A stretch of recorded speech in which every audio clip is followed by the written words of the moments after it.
What's up, guys? Welcome back to Gabe Miller Music. Today we're looking at a remix that I did of myself. I'm not sure if that's producer heresy or whatever, but I did it, and it was fun. So let me just jump right in. First of all, the idea behind it, and went for a big room house track with this one, kind of in the vein of Martin Garrix's Animals. And this was kind of the original vision for the song, actually. The drop on the original song ended up being... It was an attempt at Melbourne Bounce, actually, and I didn't really know what I was doing, and it wasn't familiar enough with the genre, so it ended up not sounding much like Melbourne Bounce, and it ended up being something that was really cool, and I'm really happy with it. But I envisioned it being a little more big room than Melbourne Bounce than what it ended up being, so this is kind of bringing it back to its big room intentions. It's a party song, basically, and that's kind of what I wanted it to be, so that's fun. So we started off with this little reverse element, and just a synth fading in. And from here, a lot of the elements are from the original song, so this. There we go.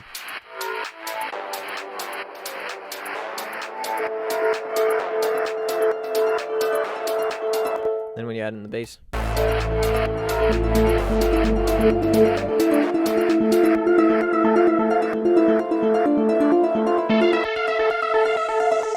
You hear that cutoff automation there? Very classic technique for house, especially.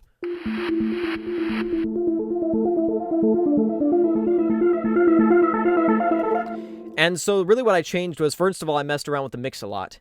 And then, of course, it's got a kick drum. It's got a very different sort of intro. Instead of this, the drums come in first. It's more subdued. So you got this high-passed kick.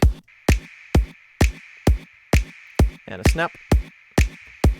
And one little thing that I've done sometimes, so you see this a lot in progressive house and other genres of house, I have this click. It's slightly ahead of the beat, so it adds this kind of driving you forward feel. And then as time goes on, I add in another kick. Adding more punch. And then we go up into the chord section, which is my favorite part. The other day, it was fun. My brother was humming that melody, and I was like, hey, you're humming my song, and he didn't even realize it was my song. And so it's like, yes, I've got my song so ingrained in his brain that he's humming it, and he's not the kind of guy who even hums melodies. So, nailed it. Alrighty, so we start off with, I obviously went for a much more chill kind of intro of these chords. That's not where I started. So I started off, this is the main element that makes it up.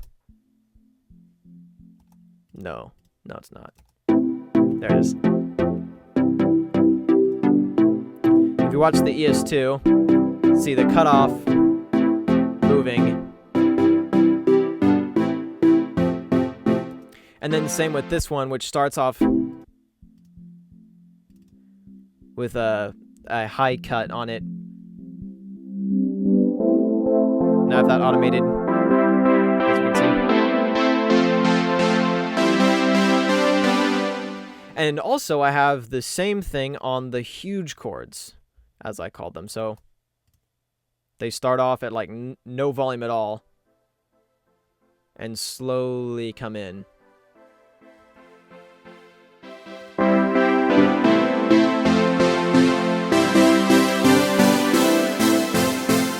So when it comes in, it's not so much of like a change because they're already coming in.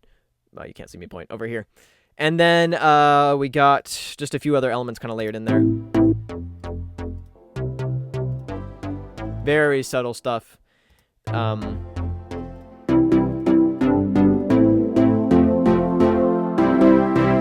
also, when this full part comes in, I have a bass in here as well. Add a lot of a fullness. And then finally, this clap. So in the original song, I had a ride doing this. But in this one, I wanted to change up and have a clap.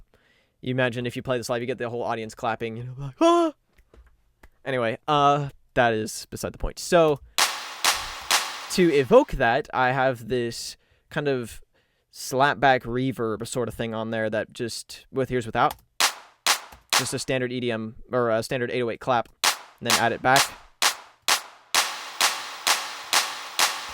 Really adds a lot to the overall feel of it. So then we go into the rise.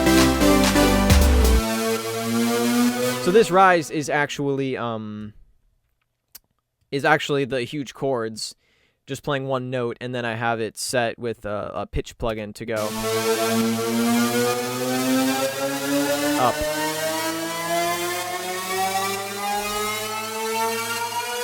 It's got a nice reverb on it, and then also the LFO tool again to just pump it subtly. Then for the rise, I have the clap still going.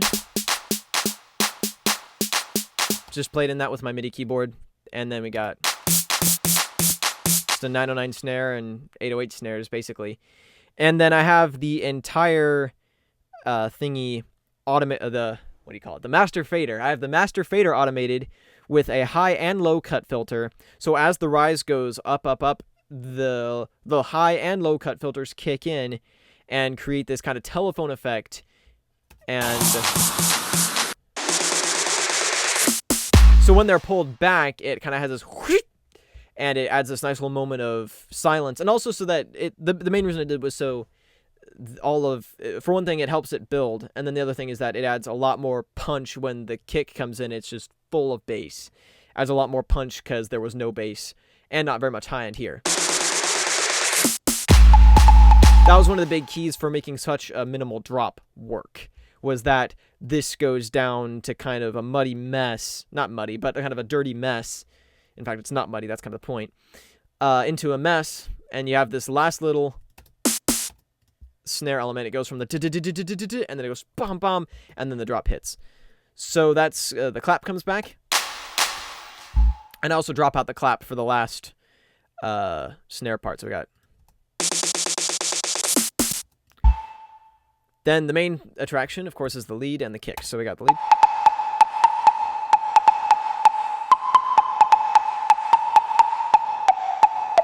Pretty simple element, just did that in the ES2.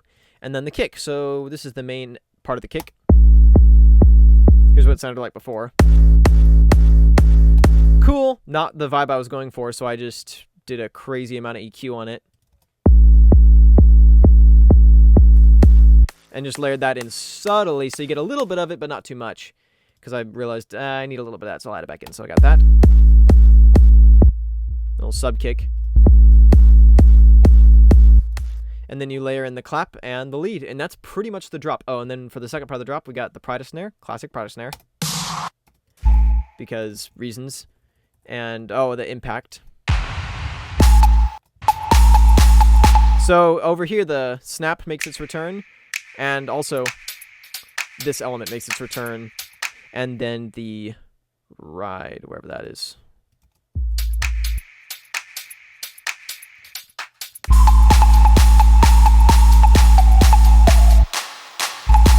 There it is. The great thing, though, is that you barely hear the snap, and so it kind of has this, like, swinging feel is the best way I can describe it. I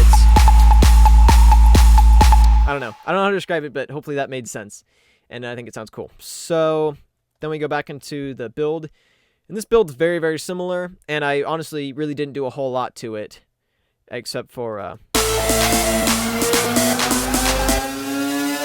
the same ride, and then we'll have a different fill this time, so we got that. And then go into the drop. Let's see, I also have the same automation going in this rise that I do in the second one.